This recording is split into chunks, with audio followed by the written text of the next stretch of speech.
Welcome to Rings and Things, where we discuss Tolkien adaptations and texts. We're just two hobbits from the Shire, one bringing the other along on this adventure. I'm your host, Agnes, and this is my co-host, recurring guest star, JD. Last time I read off 3 trivia questions and promised to give the answers at the beginning of this episode. The first question is, why did Sean Bean choose to hike up the mountain to film the scenes for Caratharos? It was because Sean Bean was scared of helicopters. Oh my god. He absolutely refused to get into a helicopter to fly up the mountain like everyone else. He would rather have put this effort in. And so you said he woke up like ridiculously early too? Yeah. Okay. That's amazing. It was commitment. What was the next question? How many films was Orlando Bloom in before being cast as Legolas? None. Lord of the Rings was Orlando Bloom's first film. Huh. I did not know that. He's a pretty prolific actor nowadays. I think Pirates of the Caribbean was his next project after that. Right. That's a good resume there. The third question is, what did Viggo Mortensen take with him everywhere in New Zealand to help him act the part of Aragorn? He took his sword everywhere with him. He wouldn't go anywhere without it. It was part of his method of acting that he needed to carry that sword everywhere. And I'm pretty sure it's Viggo, not Viggo. Sorry about that. Viggo Mortensen, yes. Viggo Mortensen. I do have one other follow-up. In our last episode, you suggested a different viewing of the scene where Galadriel gives the Fellowship gifts. And so I went back and rewatched that scene.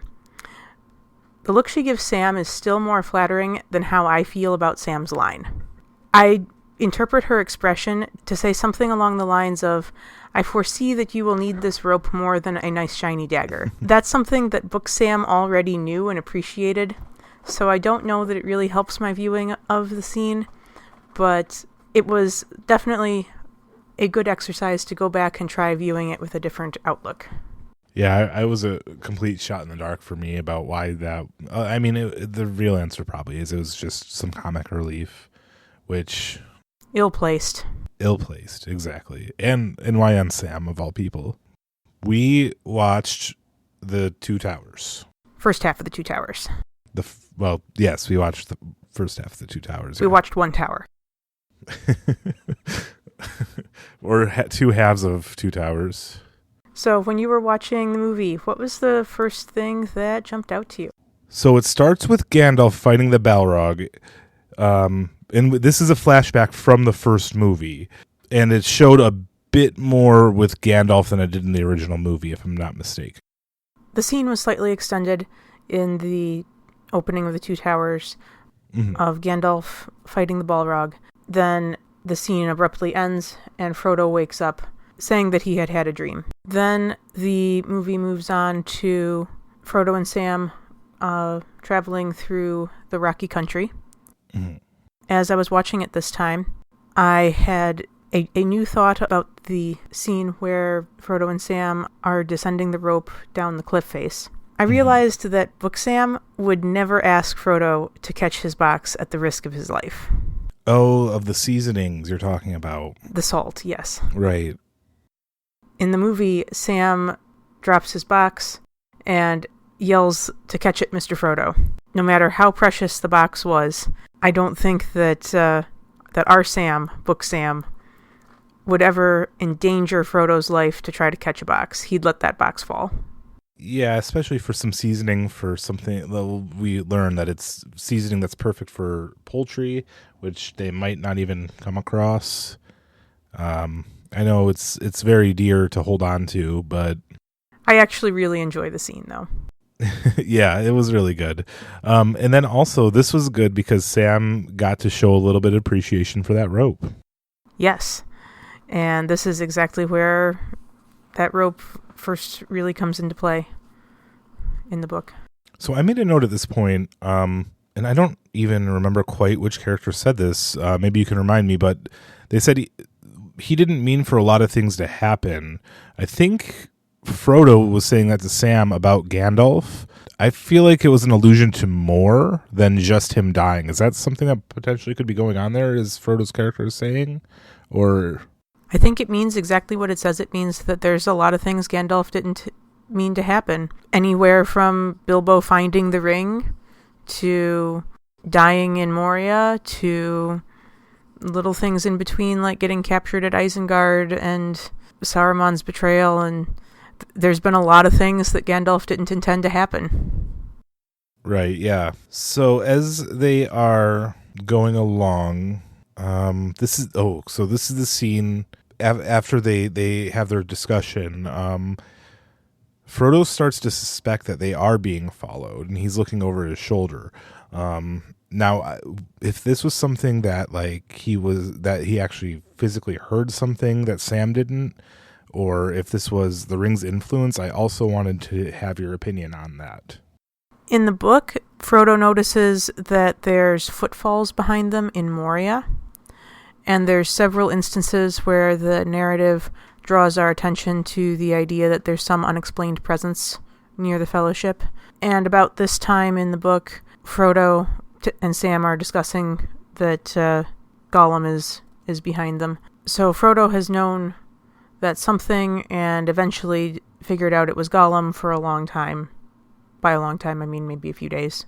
Yeah, and then Gollum kind of he makes himself known. I think his depiction in this what is the word? Adaptation? I think his depiction in this adaptation is absolutely perfect. It's because it's skin crawling and just unnerving. How he looks, how he talks, how he moves, how he acts, just completely it gives me the willies. Like I hate to see it, which means it's a good depiction, because that's how it's supposed to be. Yes, he's like 500 years old, which is way older than any hobbit should ever be. Yes, that's not right. So at this point, Frodo does say something that he should just kill Gollum again, which he kind of said in the last one as well, and Gandalf dropped that amazing quote. So Gollum is just left and right being judged by these Bagginses and then spared is kind of what I'm catching on to. Like twice by Frodo, at least once by Bilbo. Once by Bilbo in The Hobbit, and this is definitely a point at which Frodo has the power to kill Gollum and chooses not to. Incidents like where Gandalf drops the quote aren't actually points at which Gollum's life is in danger by a Baggins, though. Right, yeah, it was more of a hypothetical situation. It's definitely a point at which the story draws attention to the fact that the Bagginses shouldn't feel murderous inclinations to Gollum, but it's a little different than Gollum actually being at the mercy of a Baggins. But Gollum hangs around with them for a long time and is kind of continuously at the mercy of a Baggins. Frodo could choose to kill him at any point as they begin to travel together.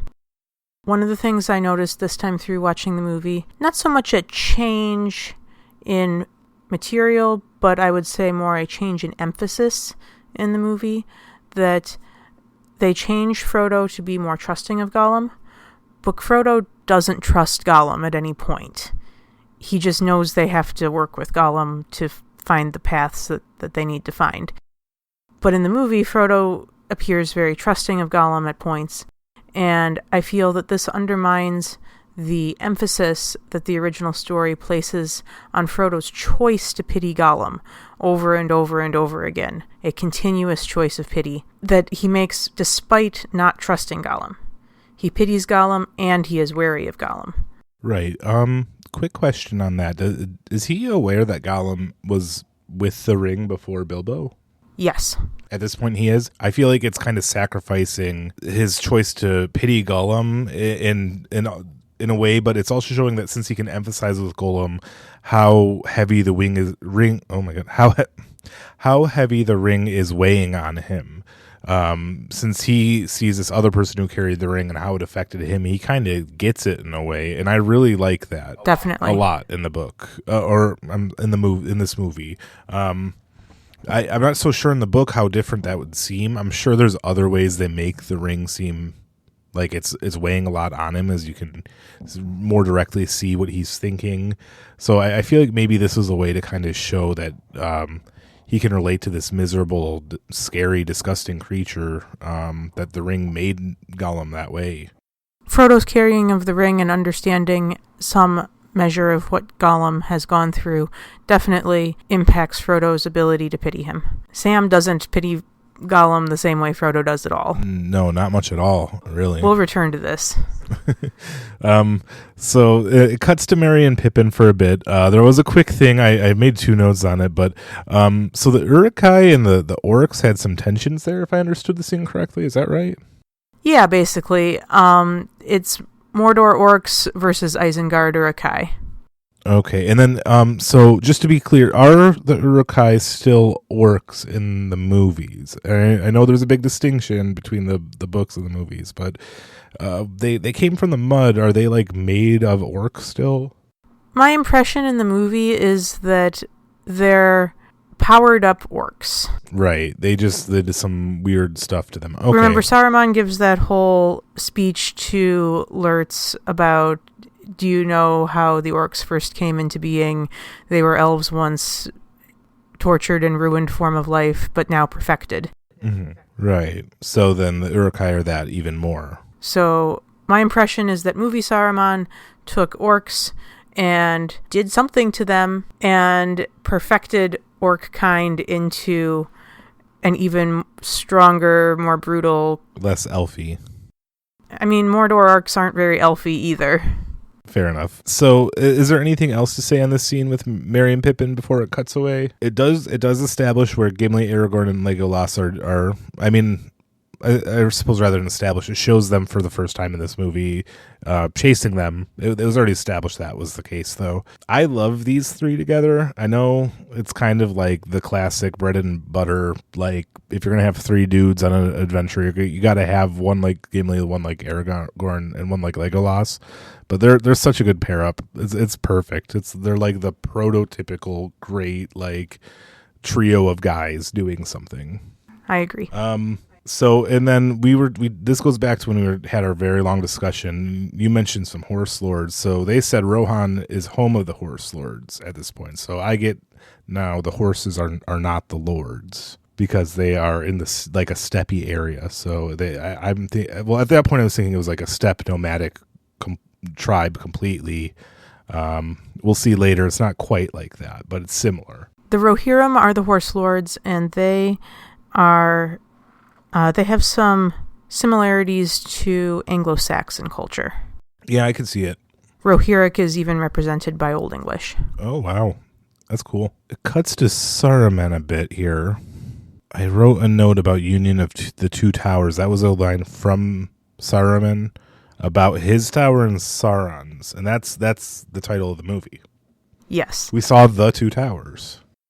You saw the movie's interpretation of the Two Towers. Right. Is there possible alternate interpretations? Well, remember, Tolkien thought of this as all one book. Right. And he imposed titles upon each volume when the publisher insisted on splitting it up. So there's some debate around what he meant by the Two Towers. At the end of each book, there's a little summary about the upcoming book or books. And in the summary, I believe it at the end of the Fellowship of the Two Towers, it mentions the Two Towers being Isengard and Minas Morgul. Oh, those are completely different towers. The movie credits it with being Isengard and Barad-dûr. But my understanding is that there is some legitimate debate around what the book Two Towers are. Huh, got it. I'm sure we'll get back to that. Well, the Two Towers movie is cut very differently than the Two Towers book. Oh, really? There's a lot of material in the Two Towers book that is not in the Two Towers movie, beginning with the death of Boromir. Wait, so Boromir doesn't die? Boromir dies in the Two Towers book. Oh, okay, so he doesn't... They shifted that to the Fellowship of the Ring movie, but it happens in the book. And then, as we look at the second half of the Two Towers and the Return of the King, I'll point out to you where the division is different as well. But there's a lot of material from the end of the Two Towers book that got moved into the Return of the King movie. Was it a longer book? I believe the books get progressively shorter. Okay. So anyway, he mentioned the Two Towers. I thought that was fun. And I didn't remember you saying from, I feel like a couple episodes, that there was some debate about the Two Towers. So I had to ask. He gives a very long speech. He mentions the old world will burn in the fires of industry, which really, that one, He's talking about cutting down the whole forest. This one is just striking the industrialization node right on the head. You know, he's not even lampshading it. He just said it, you know. Do you think you would have picked up on the industry themes? Probably, yeah. Considering I'd have to literally not be listening to the dialogue to have missed it. It cuts to like him in like a montage, and then it shows him kind of dealing with his subordinates. I feel like this showed him to be very formidable, the way that he is dealing with there was some outside forces that he mentioned, and he's talking about how to deal with them and how to deal with not having enough furnaces. I mean, the answer is just to cut down and burn more trees, which isn't that great, but it just shows that he's like he's a micromanagey, in control of the whole situation, but he seems to be doing a good job at this point. Like he's causing a lot of trouble for a lot of people. Definitely. Saruman is known for his charisma modifier. Yeah, charisma. I don't know. He seems pretty intelligent too. Like he wants to directly manage the resources. Like if you imagine like a dictator who wanted to like decide every single front on a battlefield, well, in real life it wouldn't work that great. But if you were like a magical wizard, it'd be a very formidable force. Definitely. It cuts then to Lord Eomer is his name. Yep. He's the son of the King of Rohan, we find out. Nephew. Oh, excuse me. That is right. He is the nephew. He comes across the three boys, the Gimli, Legolas, and Aragorn. And they kind of have a tense standoff for a brief minute. They kind of exchange some information, and then they just go on their way, right? They go on their separate ways, those three. Yeah, pretty much. And then it shows kind of where Lord Eomer was coming from, right? His home. It kind of flashes over there. Right. Edoras. So we see Theoden and his advisor Grima in the halls of Rohan. Kind of shows why Lord Eomer was gone, so it's not very much going on in the scene that I can tell. Then it cuts back to Merry and Pippin. They are about to get eaten. Oh, this is the line. They are about to get eaten because the orcs are just or the Uruk-hai are getting uppity and sick of carrying these delicious hobbits all the way across. And then in the middle of it, the exile riders of Rohan, led by the Eomer, kind of take out the orcs, and Merry and Pippin have to run and escape the fray. So that is what's going on with them. You know, the Merry and Pippin story it feels like it cuts back and forth, and every time they're like just being dragged along further and further. When the fighting's done, Aragorn, Gimli, and Legolas show up to the battlefield, and they're trying to explain Merry and Pippin to Eomer. And he has to explain to him he would look like a little kid to you, which I thought was interesting that most people don't even know what a hobbit is. Yes, hobbits are not well known in the world. Most beings do not know what a hobbit is. The Rohirrim actually do have hobbits in legends, like fairy tales that they tell their children. Yeah. So they have some concept of a hobbit, but it's not one that they believe in, and most beings don't even know what they are. Yeah, and Aragorn, he grew up with the elves, is it? Aragorn grew up with elves, yes. Right, and he's a ranger, which defends... Are the other ones tasked kind of defending the Shire, right? Yes. Okay. Got it. So he's, like, in the know on hobbits. Yes. Right. And so Merry and Pippin are kind of running from this one stray orc that was especially intent on eating them. When they run into Ents. They run into these living trees called Ents, yes.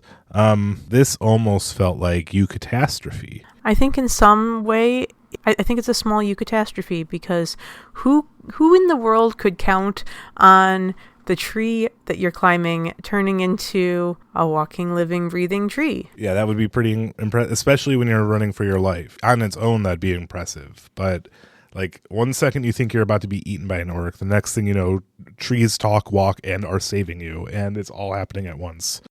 I think it's a little less eucatastrophic in the book, and I think that this observation of how they've turned it into a bit of a eucatastrophe will be an interesting point to bring up again when we are meeting Treebeard in the book. I'm excited to see that. Do you want to go on with this next scene? Because I don't remember exactly how it goes. Frodo, Sam, and Gollum are going through the dead marshes. Gollum is bemoaning the fact that there's no crunchable birds. Ew. That's how my cat feels when I haven't fed her 2 hours early. Yeah, that line really gave me the squick. It was like, oh, why are they crunchy? Like, I know they're crunchy because of the bones, but no, I don't want to hear about it. And then Gollum tells them to not follow the lights. And so what's the first thing Frodo does? He follows the lights and ends up face down in the marsh puddle. And it's Gollum who pulls Frodo out of the marsh. Right, yeah. And it kind of, to me, it looked like, and this might just be Elijah Wood, but he looked very disturbed that it was Gollum in particular saving him, is what I got from it. At least disturbed to be falling into a dead person swamp. I would be pretty disturbed if I fell into a dead person swamp with wraiths coming out of the water and no corpses whose vision I'm seeing in the water. It would all be a little spooky. Yeah, no, it was, definitely looked uncomfortable. So it cuts back to the rest of the fellowship, although they're not of the ring anymore, with Gimli, and they all kind of are running along the path, and there is this fake out in the movie, by the way, we didn't mention earlier, of the white wizard, and the way the movie's cut, and maybe the way the book's cut, you think it's Saruman who caught Merry and Pippin, because he is a wizard in white robes, or at least a separate dangerous character that is unknown. There is some conflation of Gandalf and Saruman's identity in the book as well. Okay, and then so it is revealed, though, that it is, in fact, Gandalf, not Saruman or any other third white wizard. Correct. And he, I want a breakdown on what exactly happened with Gandalf up there. I know I watched it happen. He described it to me. He kind of spoke in riddles, though, and I would like to hear a slightly broken down version, if you could give me it compressed. Sure. So Gandalf is one of those demi-assistant gods who has been incarnated into a body. Gandalf isn't a human? No. Gandalf is the same type of being as Sauron and the Balrog. Oh, right. I guess that makes sense. By extension, so is Saruman. And so what happened was Gandalf actually died. His spirit was separated from his body, and his spirit went back to Valinor, even consulted with God himself, and he was sent back as Gandalf the White to deal with the mess that was going on. Okay, that kind of makes sense. I'm not like an extraplanar deity, though, so I don't think I get all the nuts and bolts of it. What don't you understand? So was he in Middle Earth timeline only dead for like as long as he was missing? He lived longer than falling from the bridge. He and the Balrog fought for a while.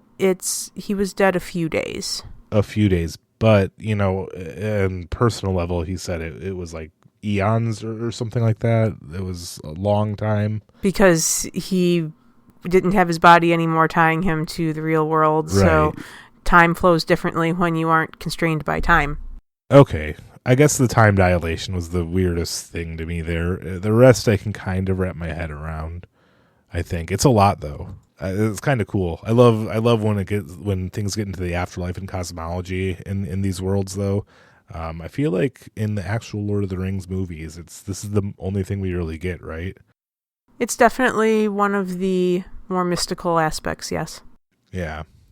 And so Gandalf, he has to remember his name because he was gone so long, which I really liked that. In the last scene, I thought it was interesting that Gollum or Smeagol was remembering his true name too. which was a parallel I'd never noticed before, but that seems a significant observation. Yeah, I definitely wanted to note that down because I don't know what it says about their characters. I don't have that level of literary analysis, but I noticed it, my ears perked at least. If nothing else, it might just be that it was signification, that maybe that the names are both important to these characters or something. And would it be similar pacing in the book for these characters remembering their names? In the book, it's all the not Frodo and Sam story in the first half of the book, and then just the Frodo and Sam part in the second half. Okay, so it was a directional choice by the movie director more to put these scenes so close together, maybe. Yes. Got it. Interesting. I did kind of have a question. So it showed Merry and Pippin earlier see the White Wizard, but then they went off with Treebeard, and I kind of don't get why they didn't go with Gandalf. I don't think they ever met Gandalf. Gandalf met Treebeard, and Treebeard met Merry and Pippin, and Gandalf and Treebeard exchanged information that Treebeard had run into Merry and Pippin, but I don't think Merry and Pippin ever saw Gandalf, or Gandalf saw Merry and Pippin. Got it. That makes sense. And then it kind of, so it cuts back with Merry and Pippin and Treebeard. There is a very lengthy poem of Treebeard that seems, I bet, would be ripped directly from the books. It is in the books, yes. And I feel like him going on, wasn't this poem self-referential to how long it was too, at points? It was talking about the world that the Ents inhabited a long time ago when the Ent wives were still around. Right. Yeah. Yeah. And I feel like maybe when you read the book, I could do some more solid analysis too. But this poem almost was like talking about how long it was they were going without the Ent wives, and something about like going on. They were talking about is going on and on and on and on. And then also in the movie, like it was cutting to like the nature scenes, which was beautiful, but like it kind of showed like I feel like they were trying to put you in the role of Merry and Pippin, listen to this poem and like watching it go along. And it really did feel like, at least in a movie scene where it's normally such a quick to jump scenes, like it lasted here and lingered here. Yeah, I think there was two things going on in this scene. First of all, what you were saying about Merry and Pippin, the poem interacting more with Merry and Pippin since they're hearing Treebeard recite the poetry.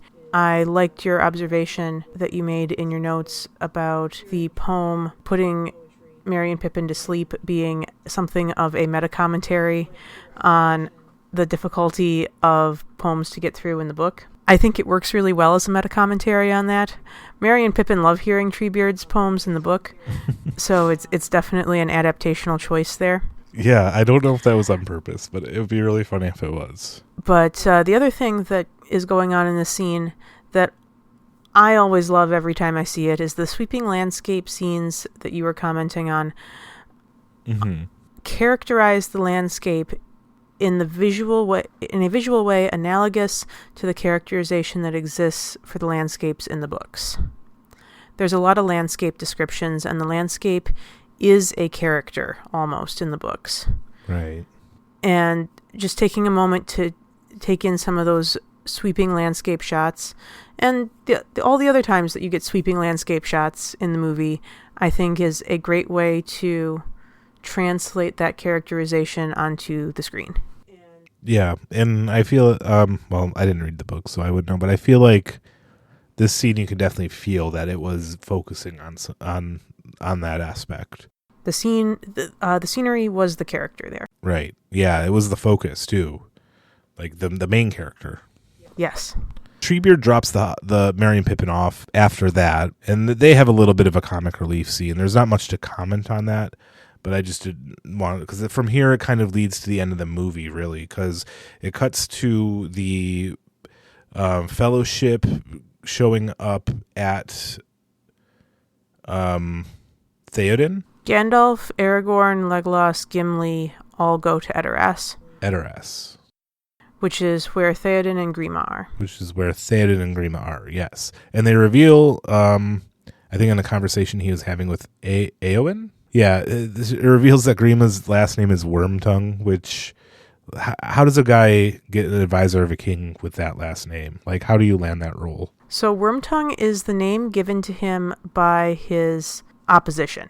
Oh, so that's like not his legal last name. I guess that makes sense. It's like, it's a nickname. The name Grima means mask or specter, according to Tolkien Gateway. It could also have some linkage to the word grim, which has connotations of ugly. Mm-hmm. So it's like a pun on that one. Even his first name isn't that flattering. And no. And properly speaking, Wormtongue refers to snakes or even dragons, referencing their wily charisma.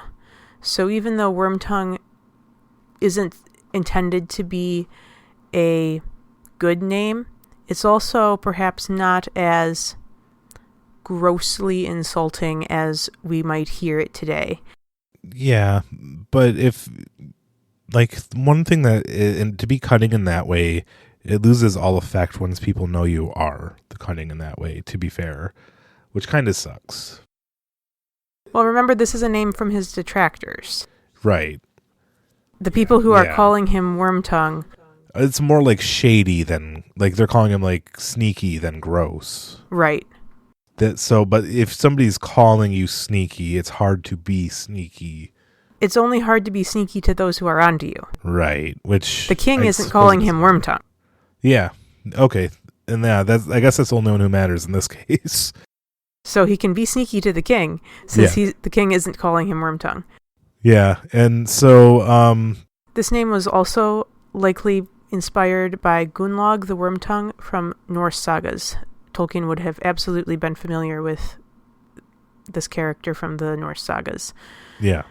And probably picked up that name. Yeah, he probably thought it just sounded good. Rolled off the tongue, so to speak. So, Gandalf confronts Grima and kind of banishes him. Rohan King also, Theoden, remembers, is it pronounced Eowyn? Eowyn. And so I just feel like remembering the past now has been, a big thing with Theoden, a big thing with Gandalf, a big thing with Sméagol. It's definitely just a big theme in this movie. Yes, I agree with you. It's given a lot of prominence. I also never thought about the fact that Saruman would have had no idea that Gandalf had died and was sent back. Like, Grima is bringing this news back to Saruman that Gandalf's dressing in white robes and claiming authority. And, of course, Saruman would just assume that Gandalf decided to take on this authority himself to try to usurp the power, because that's what Saruman himself would do. Yeah.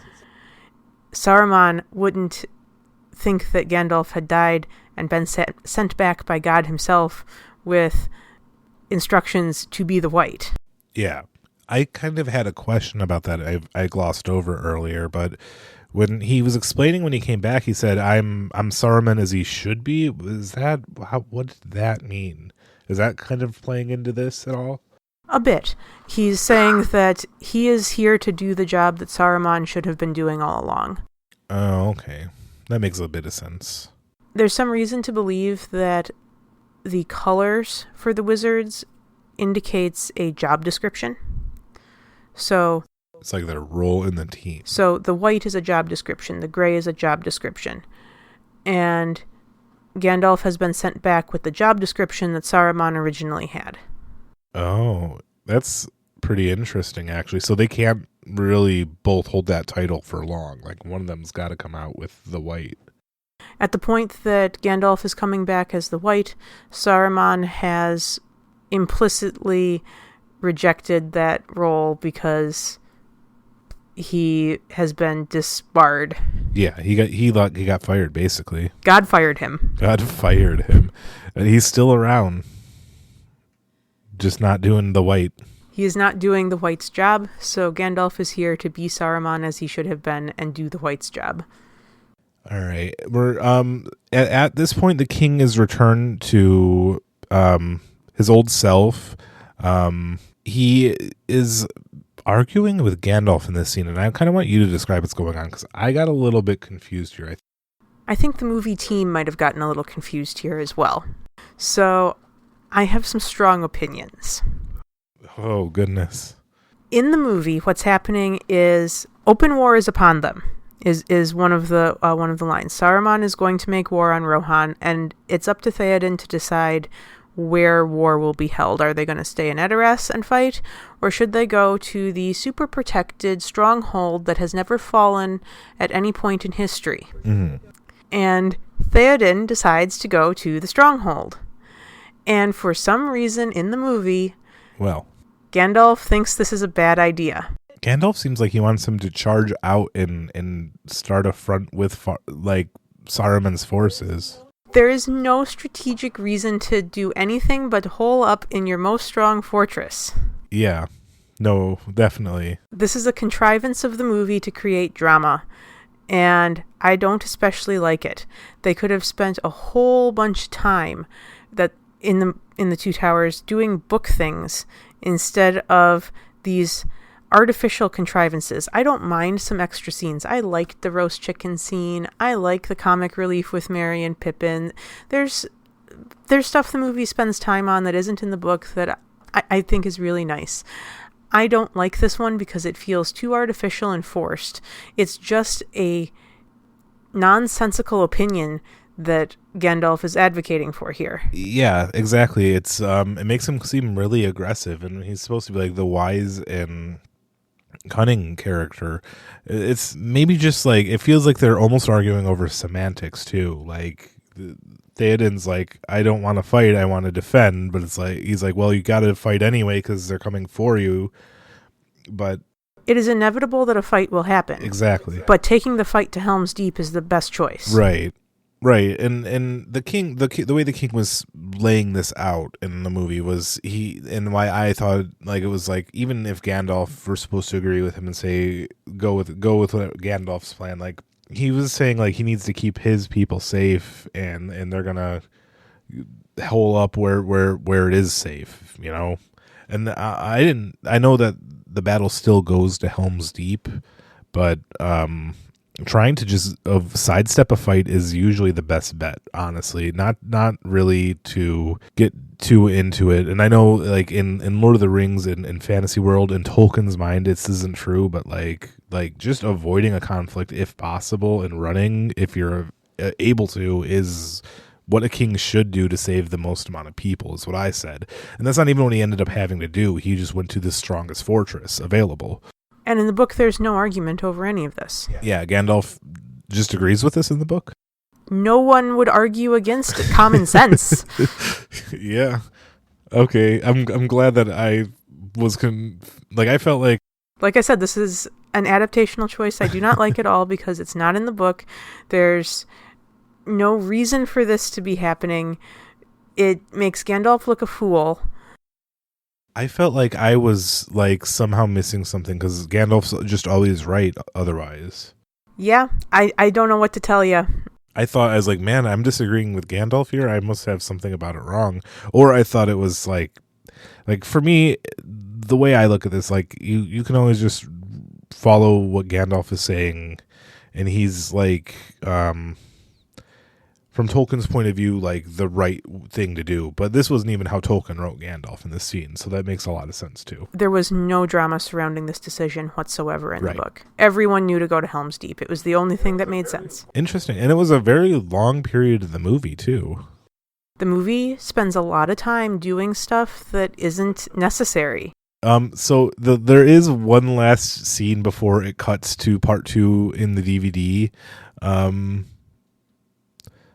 It shows Frodo, Sam, and Gollum traveling some more. Frodo and Sam are in this scene. They really get intense with fighting over Sméagol and Gollum and what he should be doing and should he be following them and if he should be trusted. Eventually, after that, also it shows Gollum and Sméagol fighting over that too, which was interesting. Yeah, there's a lot of tension.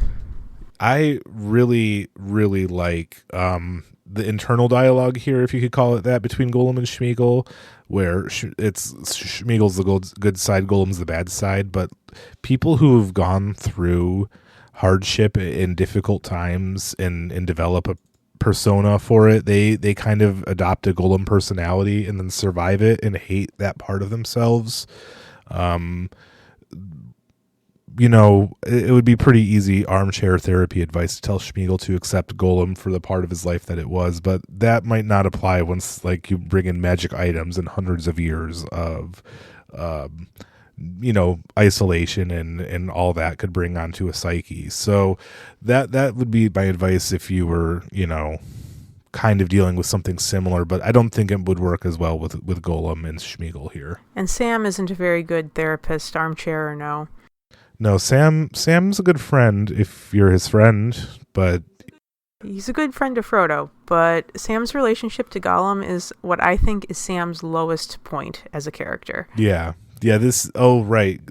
The scene where they're arguing about food? Yeah, when Gollum and Sam are talking about potatoes and the rabbits and everything. You nasty chips. Yeah, the nasty chips, all that. I think this whole scene is emblematic of Sam's bad relationship with Gollum, because eating raw rabbit might be off-putting, but it's not exactly evil. No, it is like, I relate to Sam on a visceral level because everything that Golem does. There's a scene that's coming up. I don't know if it's in the second half of this movie or in the next movie, but it's a flashback with Golem that has stuck with me, and since I watched this movie for the first time like 3 years ago. That's the opening of The Return of the King. Yes. Yeah, that scene is probably how Sam is feeling. Like, watching that scene is how Sam is feeling being around him. And I get that.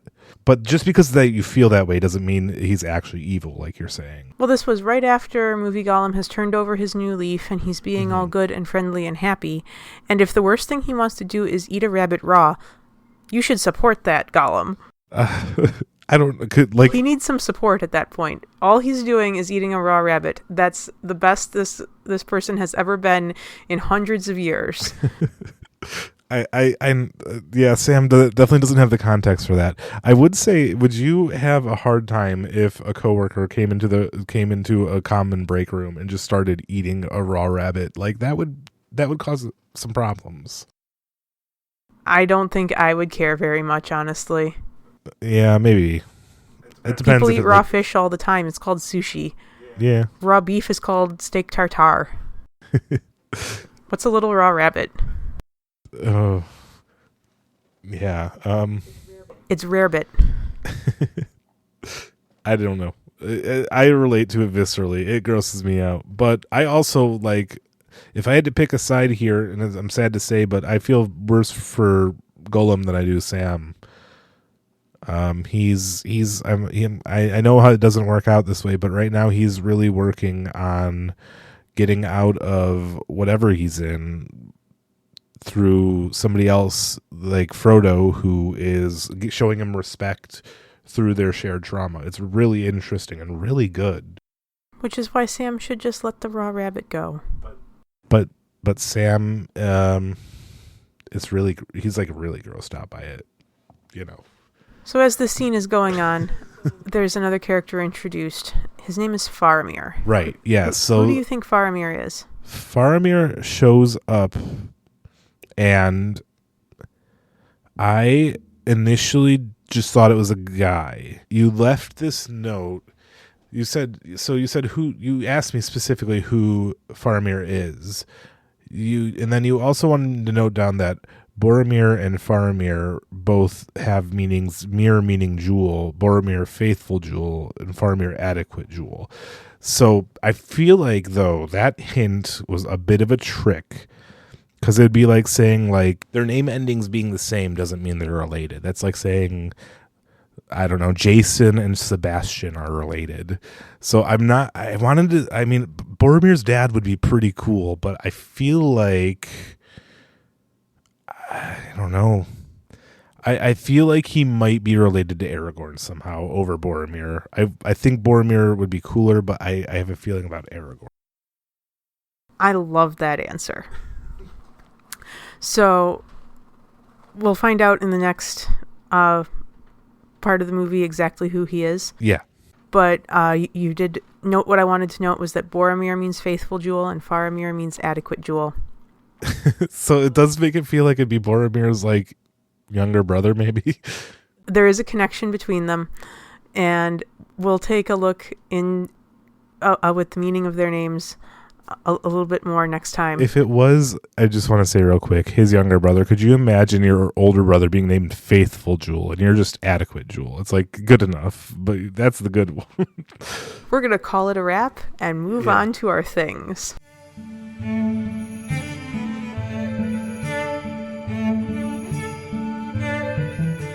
So we have our quote section.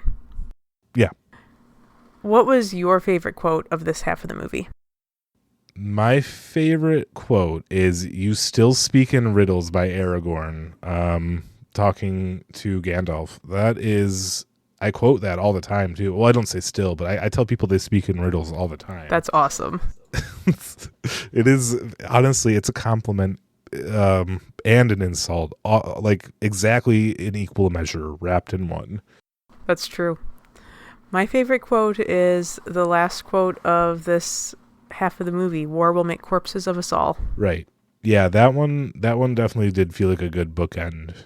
I like that it drives home the equality of all of the of both sides. You end up dead either way on both sides. Yeah, and Faramir he was actually using a physical corpse to kind of prove the point there too, right? Yes. Like he had a whole speech. That's pretty heavy. Did you have another favorite quote? I really did like Gandalf like shutting down Grimmauld. He's like the quote was, "Be silent, keep your forked tongue behind your teeth. I did not pass through fire and death to brandy crooked words with a witless worm." Like that just went hard. I just had to note that down. It's such a sick burn. It really, you didn't have to go that hard, but he did. Well, do you have another quote to act out for us? Right, yes. We ain't had nothing but maggoty bread for 3 stinking days. Yeah, why can't we have some meat? So today we had a Middle-earth meal.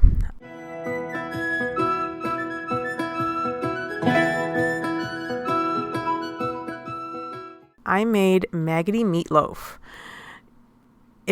The recipe is called Orcish Hobbit Roast with Maggot Holes from the unofficial Lord of the Rings cookbook by Tom Grimm. Basically, it's just a pork meatloaf that has onions and bread cubes and a bunch of parsley and marjoram mixed into it, and then it's wrapped in bacon. After it's baked, then you smear some cooked rice over it to make it look like the maggots.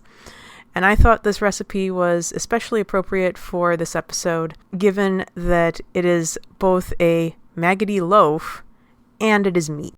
Yes, yeah, we got the double whammy there. I will say for my rating right off the bat, we'll get this right up top. It was, I'm going to say an 8 out of 10 again. It was very good. I had 2 pieces. I will say the 2 pieces they had slightly different consistencies.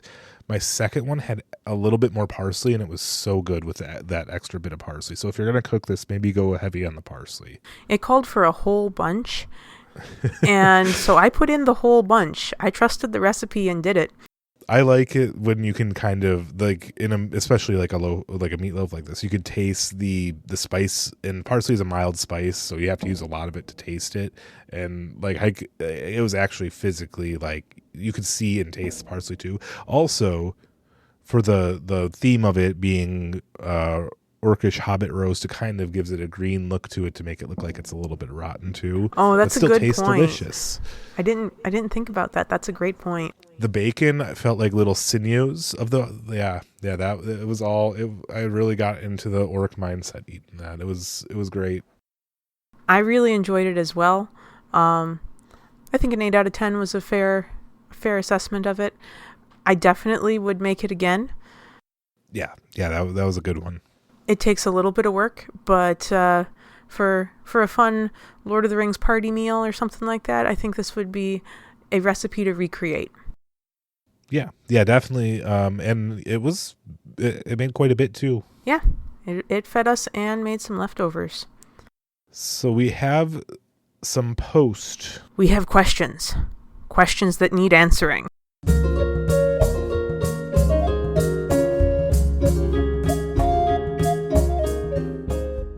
Right, that's the line. This question is from Mark W. The question is, who would win in a fight to death, assuming death is possible, between Ungoliant and Morgoth? Between Ungoliant and Morgoth. Ungoliant. Okay. I'm going to answer before I read your answer, and I'm going to say that nobody wins when these two fight. No, nobody wins at all, or possibly everybody. I'm sorry, it could be everybody if the fight goes right. That is a valid take on how this goes down. I'm guessing that there are more than a few people who don't know who Ungoliant and Morgoth are. So the short version is that Ungoliant is a giant spider. Yes. Who is the mother of a giant spider we'll meet in Lord of the Rings. Okay. And Morgoth was Sauron's boss. What was the name? I thought Morgoth was who Gandalf had to fight. Is that a similar name that I'm mixing up here? The Balrog? Balrog. Not even close. Okay, go on. So, Ungoliant is a giant evil spider. Morgoth was Sauron's boss. These were bad guys from the first age of Middle-earth. My money's on Morgoth. Well, I don't even have to speculate on this question. I love speculative questions, don't get me wrong. But I even better love speculative questions that I can give a canonical answer to. So, in the Silmarillion, it describes a fight between Ungoliant and Morgoth. Oh. So, I'll read that passage. But Ungoliant had grown great, and Morgoth less by the power that had gone out of him, and she rose against him, and her cloud closed about him, and she ensnared him in a web of clinging thongs to strangle him. Then Morgoth sent forth a terrible cry that echoed in the mountains. The cry of Morgoth in that hour was the greatest and most dreadful thing that was ever heard in the northern world. The mountains shook, and the earth trembled, and the rocks were riven asunder. Deep in the forgotten places that cry was heard. Far beneath the ruined halls of Angband, in the vaults to which the Valar, in haste of their assault, had not descended, Balrogs lurked still, awaiting ever the return of their lord. And now swiftly they arose, and passing over Hithlum, they came to Lambeth as a tempest of fire. With their whips of flame, they smote asunder the webs of Ungoliant, and she quailed, and turned to flight, belching black vapors to cover her. So I was wrong. Ungoliant wins. Yeah. And it's only because Morgoth has a whole bunch of Balrogs to come save him that he manages to get away from Ungoliant, and Ungoliant cries uncle and runs away rather than take on Morgoth and a bunch of Balrogs. It does seem like at one point, though, from the first sentence, that it might have gone the other way at one point. What do you mean? Ungoliant had grown great and Morgoth less. I feel like that implies that at one point they crossed over and made this outcome possible, but at another point it would have been different. Yes. Right. So, but since this is since this is the point at which they actually do fight. Yeah. I figured it was the most relevant passage to answer the question. It might be like saying I could beat Mike Tyson in a fight if he was a baby. Yeah. You can follow the podcast on Twitter and Instagram through the links in the description. Please follow, like, and subscribe on Spotify, YouTube, Apple Podcast, and other major podcast platforms. To have your questions or comment featured on the podcast, please send email to shirepost.ringsandthings@gmail.com. A special thank you to our editor and spiritual producer, Stephen Jeffrey, and thank you for listening.